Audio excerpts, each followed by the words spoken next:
আমরা আশা করি আমরা খুবই শীঘ্রই এই মাসের মধ্যেই আমরা আমাদের যে দল বহু আকাঙ্ক্ষিত যে দল সেই দলের আমরা আসলে ঘোষণা করতে পারবো। আমাদের মোটামুটি গণতন্ত্রের কাজও শেষের দিকে, আমাদের বাকি সকল যত রকমের ফর্মালিটিস বা যেসব জিনিসপত্র আসলে প্রয়োজন সেসব জিনিস মোটামুটি শেষের দিকে। আমরা আশা করি এই মাসের মধ্যেই আমরা ওই জিনিসটা জানাতে পারবো। আপনাদের শীর্ষ নেতৃত্ব নিয়েও একটি আমরা আলোচনা শুনছিলাম যে সেই জায়গাতে আপনারা এখনো চূড়ান্ত সিদ্ধান্তে আসতে পারেননি, সেই অবস্থাটা কেমন? না, আসলে মনে করেন যে মিডিয়াতে যেরকম নিউজ হয়েছে বিভিন্ন সময় বিভিন্ন আমাদের অর্গানোগ্রামের নাম নিয়ে, আসলে বিষয়গুলো ওরকম নয়। আমরা আসলে আমাদের অনেকগুলো জিনিস তৈরি করতে হচ্ছে, কারণ আপনি জানেন একটা পার্টির আসলে একটা ভিত্তি তৈরি করার জন্য এটার একটা ভিত্তিটা শক্তিশালী হতে হয়, যেন এটা লম্বা সময়ের জন্য সাস্টেন করে, লম্বা সময় মানুষের জন্য কাজ করতে পারে। ফলে সেই জায়গা থেকে আমাদের কিছু আলোচনা চলমান, কিন্তু যেভাবে আসলে নিউজে এসেছে যে শীর্ষ নেতৃত্ব নিয়ে লড়াই চলছে, সমঝোতা মিটিং হচ্ছে, এগুলো আসলে ঠিক না। আমরা আমাদের খুবই ফর্মালি আমাদের যেই বডিগুলো আমরা তৈরি করেছি সেই বডিগুলোর যে নিয়মিত সভা, সেই নিয়মিত সভার মাধ্যমে আমরা আমাদের কাজ এগিয়ে নিয়ে যাচ্ছি। আপনাদের যে নামগুলো প্রস্তাবনা এসেছে, আমাদের কি কয়েকটি নাম বলা যাবে যে নামগুলো আপনাদের এখন পর্যন্ত শর্ট লিস্টেড? আসলে শর্ট লিস্টেড বিষয়টা এইভাবে না ধরে আমরা আসলে যেভাবে লক্ষ্য করছি সেটা হলো প্রধান বিষয় হলো এই আন্দোলনের মুখ, এই আন্দোলনে আসলে যারা ফেস হয়েছিল, যাদের উপর সারা বাংলাদেশে মানুষ ফেথ রেখেছে এবং যাদের ডাকে মানুষ এসেছে, সেই ফেসগুলো তো নিশ্চয়ই সবচেয়ে গুরুত্বপূর্ণ। এছাড়াও গত 15 বছরে ফেসিস্ট রেজিমের সময় ক্যাম্পাস থেকে সরকারি নাগরিক বিভিন্ন অ্যাক্টিভিজমে বা এছাড়াও নানা রকম লড়াই সংগ্রামের সাথে যারা যুক্ত ছিল, যারা গুরুত্বপূর্ণ ভূমিকা রেখেছে, আমরা তাদের কথাও চিন্তা করছি। আমরা আসলে সবাইকে নিয়ে, সব রকমের মত সব মানুষকে নিয়ে, যাদেরকে প্রয়োজন তাদেরকে নিয়ে আসলে আমাদের লিডারশিপ। দলের নামগুলো কিছু বলা যাবে যেগুলো শর্ট লিস্টেড হয়েছে? দলের নাম শর্ট লিস্টেড একেবারে নাম না বলি, কারণ আপনারা জানেন আমরা একটা সার্ভে করেছিলাম সারা বাংলাদেশে, তো ওখানে প্রচুর নাম এসেছে, প্রচুর রকমের দিক নির্দেশনা এসেছে মানুষের কাছ থেকে। আমরা মূলত একটা লিসেনিং পার্টি হতে চাই, মানুষের কথা শুনবে এবং সেই মানুষের কথাটাই এসে ডেলিভার করবে। সো লিসেনিং পার্টি হয়ে ওঠার পেছনে বা হয়ে ওঠার জন্যই মূলত আমরা এই সার্ভেগুলো করেছি। ফলে সেখানে আমাদের প্রচুর নাম এসেছে, সেখানে প্রচুর আপনার মনে করেন যে মার্কা আমাদের কী হতে পারে, আমরা কী নিয়ে যেতে পারি, মানুষের কী আকাঙ্ক্ষা এসেছে, এবং এই সংখ্যাটাও প্রায় 10 লক্ষের অধিক মানুষের আসলে সার্ভে ডাটা এই মুহূর্তে আমাদের কাছে আছে। আমি এক্সাক্ট ফিগারটা বলতে পারছি না, কিন্তু এটা 10 লক্ষের অধিক হবে। সো আমরা এই আলোচনাগুলোর মাধ্যমে আমরা হয়তো বা খুবই শীঘ্রই একটা কাছে পৌঁছে যাবো। আমরা বিভিন্ন মাধ্যমে আলোচনায় শুনছি যে আপনাদের সঙ্গে পূর্বে যারা শিবির করতেন তারা আছেন, পূর্বে যারা বাম সংগঠনগুলো করতেন তারা আছেন, ফলে একটা সংমিশ্রণ আমরা দেখছি। তাহলে এই যে দুই পন্থার মানুষ যাদের পুরোপুরি উল্টো দিকে বসবাস, তারা মিলে একটি দল কীভাবে এটা রান করবে? আর দেখেন, এইটা তো একটা প্রসেসের বিষয়। আপনার পুরাতন রাজনীতি আমরা যেটা করেছি বা আমরা যে করেছি সেটার একটা রাজনৈতিক দর্শন বা সেটার একটা রাজনৈতিক বক্তব্য এবং সেটার যে রণকৌশল, সেটা রণকৌশল ছিল। আবার এখানে যখন আমরা একটা নতুন পার্টি করছি, আমরা একটা নতুন সংগঠন করছি, আমরাও একটা রাজনৈতিক মতাদর্শের ভিত্তিতেই করছি। আমরা মনে করছি যে একটা মধ্যপন্থী পার্টি, যাদের লাইন আসলে মনে করেন যে একটা সেন্ট্রিস্ট পার্টির মতো হবে, সে সোশ্যাল ডেমোক্রেটদের মতো তার যে আকাঙ্ক্ষা বা জায়গাগুলোকে প্রতিস্থাপন করবে, সেই জায়গাগুলোতে আমরা একমত হতে চাচ্ছি। আপনারা লক্ষ্য করবেন যে আমরা এই গত 6 মাসে একই সাথে যেরকম প্রত্যেক উপজেলায় যাওয়ার চেষ্টা করেছি, বিভিন্ন জায়গা থেকে মানুষজনদের সাথে যোগাযোগ করার চেষ্টা করেছি, মোবিলাইজ করার চেষ্টা করেছি, ঠিক একই সাথে আমাদের একটা অ্যাকাডেমিশিয়ান সাইডও যে আসলে ইন্টারন্যাশনালি কোন পার্টিগুলো এই মোমেন্টে মানুষের ওয়েলফেয়ারের জন্য কথা বলছে, মোর সাস্টেনেবল একটা কান্ট্রি বা একটা মোর সাস্টেনেবল ইকোনমিক্সের জন্য কথা বলছে, সেই কাজগুলোকেও আমরা লক্ষ্য করেছি। সেই কাজগুলোরও মিশ্রণ আমরা বাংলাদেশে ঘটাতে চাই। ফলে আমরা মনে করি যে আমরা আসলে একটা নতুন রাজনৈতিক সেটেলমেন্টের কথা বলছি। ফলে সেইখানে আমাদের পূর্ব পরিচয় কী ছিল সেটা যদি কেউ ধরে রাখে বা সেটাকে যদি মুখ্য হয়, তাহলে আসলে উচিত না। আমরা ওইভাবে দেখছিও না পুরো বিষয়টাকে। আমরা পুরো বিষয়টাকে দেখছি আমরা একটা বেটার বাংলাদেশ, একটা বেটার ইকোনমিক্যাল বাংলাদেশ, যেখানে একটা বেটার ইকোনমিক্যাল কন্ডিশন হবে, মানুষ অনেক বেশি ভালো থাকতে পারবে। আমরা সেই রকমই দাবি দাওয়া নিয়ে আসতে চাচ্ছি, সেগুলো নিয়ে মূলত কাজ চলছে। আপনারা দল ঘোষণার পরে হয়তো বা ভোটের যে একটা আবহ তৈরি সারা দেশব্যাপী, সেটা হয়ে যাবে এবং নির্বাচনী রোডম্যাপও আমরা দেখতে পাবো খুব শীঘ্রই। সেক্ষেত্রে আপনাদের নির্বাচনী কৌশল বা আমরা যদি বলি ভোটারদের আকৃষ্ট করতে আপনাদের কেমন প্রিপারেশন বা কী ধরনের বিষয়গুলোকে আপনারা সামনে নিয়ে আসবেন? এটা আসলে মাঠে না নামলে তো মাঠে নামার আগে পর্যন্ত তো এটা বোঝা যাবে না। আমরা এক রকম করে মাঠে এতদিন ছিলাম, আমরা হয়তো বার কয়েকদিন পর আরেক রকমভাবে আসলে এই মাঠে নামার চেষ্টা করব। নিশ্চয়ই মনে করেন যে বাংলাদেশের একটা আন্দোলন করা আর মনে করেন যে একদম গ্রামগঞ্জ পর্যন্ত পৌঁছে যাওয়া সাধারণ মানুষের কাছে, যেটা নির্বাচনের মাধ্যমে হয়, তো সেইখানে পৌঁছে যাওয়া হয়তো বা আমাদের জন্য এতটা সহজ না বা এতটা গোছানো না। ফলে কিন্তু আমরা এই ফাইটটা করতে চাই। আমরা মানুষের কাছে আসলে মানুষের দাবি দাওয়াগুলো নিয়ে যেতে চাই। আমরা যেগুলো আসলে মনে করি যে যেগুলো হলে বাংলাদেশের জন্য ভালো হবে, আমরা সেই জিনিসগুলোকে প্রমোট করতে চাই। আশা করি মানুষ আমাদের যে দাবি দাওয়া সেগুলোর সাথে একমত হবে, এবং বাকিটা তো আমাদের কাজ, আমরা কতটুকু কাজ করতে পারি, কতটুকু মানুষের কাছে পৌঁছাতে পারি সেগুলোর উপর নির্ভর করবে। অনেকে বলছেন যে এটি একটি কিংস পার্টি হতে যাচ্ছে বা সরকারি সুযোগ সুবিধা নিয়ে আপনারা রাজনৈতিক দল গঠন করতে যাচ্ছেন, এখানে আপনাদের অবস্থান?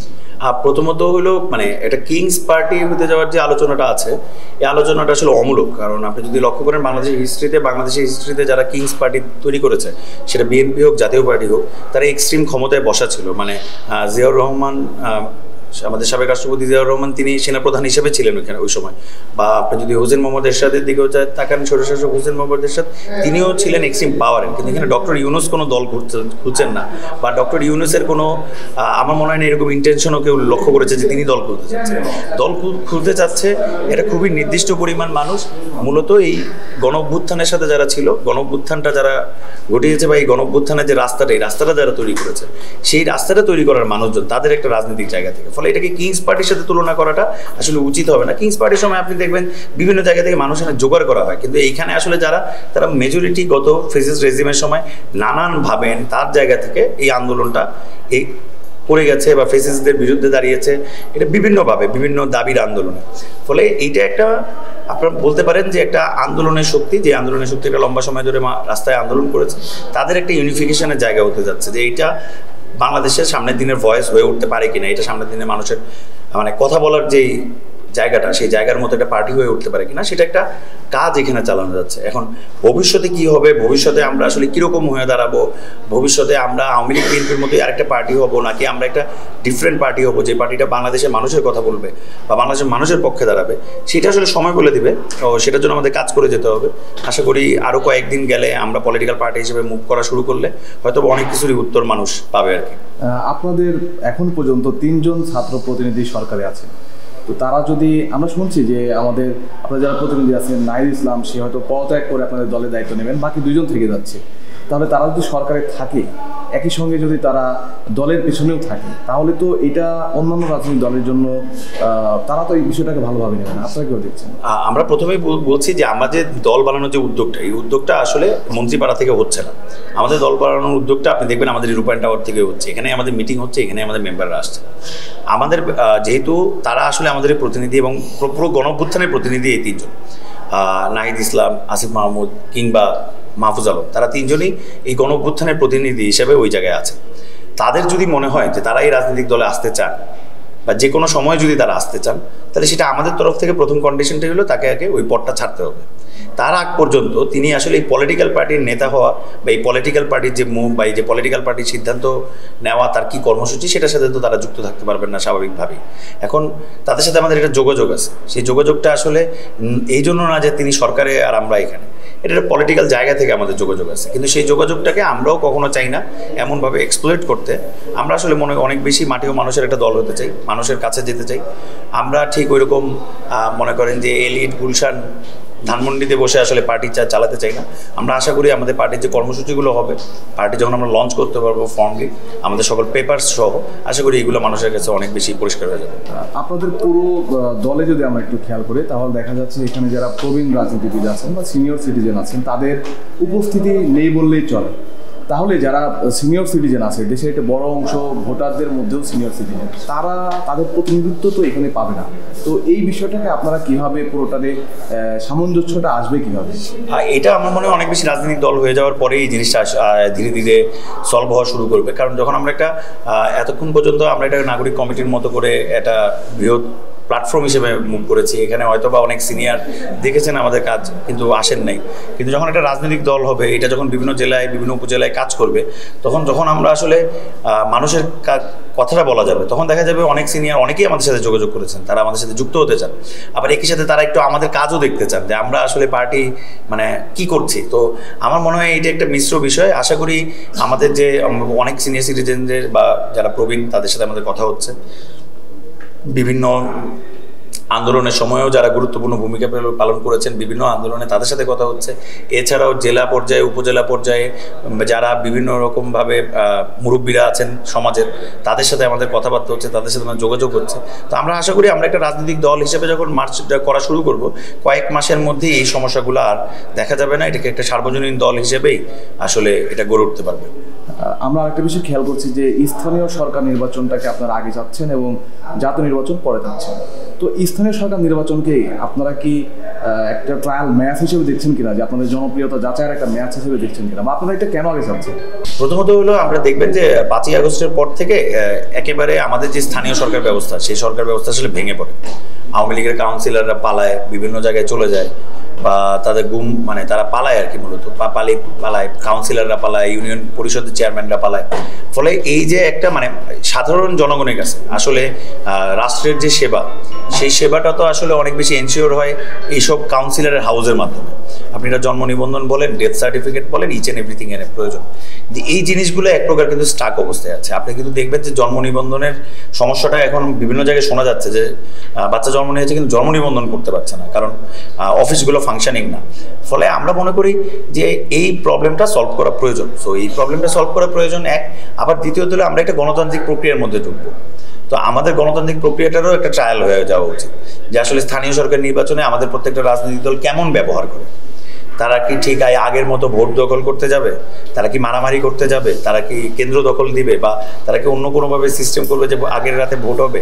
এগুলো বাদ দিয়ে আমরা একটা স্থানীয় নির্বাচনের মাধ্যমে কিন্তু আমরা আমাদের ইলেকশন কমিশন এবং তার যে টোটাল অ্যাপারেটাস, সেগুলোর আসলে কি অবস্থায় আছে, কতখানি কি করা দরকার। সবাই ডিসেম্বর ইলেকশনের কথা বলছে, যদি সেই ইলেকশনও করতে হয়, সেই ইলেকশনের আগে 6 মাস আগে আপনি যদি একটা ফিল্ড জাজ করেন, সেটা তো খুব একটা সমস্যা নেই। মানে কোনো রাজনৈতিক দলের জন্য এটা সমস্যা হওয়ার কথা না। নিশ্চয়ই আমি মনে করি বিএনপি বৃহৎ রাজনৈতিক দল, বাংলাদেশের প্রত্যেকটা উপজেলায় তো তাদের ক্যান্ডিডেট আছে, তারা দিতে পারবে। তো মানে ইলেকশন একটা গণতান্ত্রিক প্রক্রিয়া। তো একটা গণতান্ত্রিক প্রক্রিয়ার মধ্য দিয়েই আসলে আমাদের জাতীয় নির্বাচনে যাওয়া উচিত। যে আমাদের আসলে যে সংবিধান বা আমাদের যে অ্যাপারেটাসগুলো আছে একটা ইলেকশন ফেয়ারলি ডেমোক্রেটিক্যালি উঠায় নিয়ে আসার মতো, এগুলো আসলে প্রিপেয়ার্ড কিনা। কারণ গত 15 বছরে কিন্তু আমরা এগুলোর আসলে কি অবস্থা সেটা তো আমরা দেখেছি। আমি শেষ প্রশ্ন আপনার কাছে আবারও প্রথম প্রশ্ন থেকে ফিরতে চাই। সেটা হচ্ছে যে সব কিছু মিলিয়ে আপনারা তো দল খুবই শীঘ্রই হয়তো আমরা সংসদীয় ঘোষণা করবেন। আপনাদের সামনে নেতৃত্বে, মানে আমরা যদি তুলনামূলকভাবে ধরি যে প্রত্যেকটা দলের একটা নেতৃত্ব, শীর্ষস্থান নেতৃত্ব থাকে, সেখানে কয়জন বা কারা থাকছে? আচ্ছা, আমরা প্রথমত হলো ওই যে ঠিক মানে যেভাবে পলিটিক্যাল পার্টিগুলো হয় যে কোনো একক নেতা তারকে কেন্দ্র করে সবাই, আমরা ঠিক ওই প্রক্রিয়াটা থেকে বাইরে আসতে চাই। আমরা একটা বাঞ্চ অফ লিডারশিপ তৈরি করতে চাই, যেখানে অনেকজন নেতা থাকবেন এবং তারা বিভিন্ন এলাকার বিভিন্ন জায়গার তারা ফেস হবেন, তারা সেই জায়গাগুলোতে কাজ করবেন, মানুষের হয়ে কাজগুলো করবেন। ফলে আমাদের আসলে লিডারশিপের আইডিয়াটা একটা বাঞ্চ অফ লিডারশিপ, যেন কোনো সিদ্ধান্ত নেওয়ার ক্ষেত্রেও সবাই মিলা কথা বইলা একটা ঠিক জায়গায় তৈরি করা যায়। আমরা ম্যাক্সিমাম সময় দেখছি যদি লিডারশিপ খুব কক্ষিগত হয়ে যায় 1 জন 2 জন 3 জনের হাতে, তখন দেখা যায় যে অনেক বেশি অটোক্রেসি একটা মনোভাব সেই পার্টির ভিতরে চলে আসে। আর যখন একটা পার্টি অটোক্রেসি হয়ে ওঠে, অটোক্রেট হয়ে ওঠে তার নিজের ভিতরে, তখন কিন্তু যখনই আপনি সামনে আগাবেন, আপনি সরকারে বসবেন, আপনি অটোমেটিকলি অটোক্রেট হবেন। মানে এটাকে আপনাকে মানতে হবে যে শেখ হাসিনা তো আগে আওয়ামী লীগে অটোক্রেট হয়েছে। ফলে আওয়ামী লীগে অটোক্রেট হয়েছে, পরবর্তীতে সে অটোক্রেসিটা তৈরি করেছে। ফলে আমরা এই যে পরিবারতন্ত্র এরকম অটোক্রেসি বাদ দিয়ে একটা ডেমোক্রেটিক্যাল পলিসি অনুযায়ী, ডেমোক্রেটিক্যাল প্রসেস অনুযায়ী আমরা আমাদের পার্টিটা আসলে চালাতে চাই। আপনাকে অসংখ্য ধন্যবাদ। ধন্যবাদ।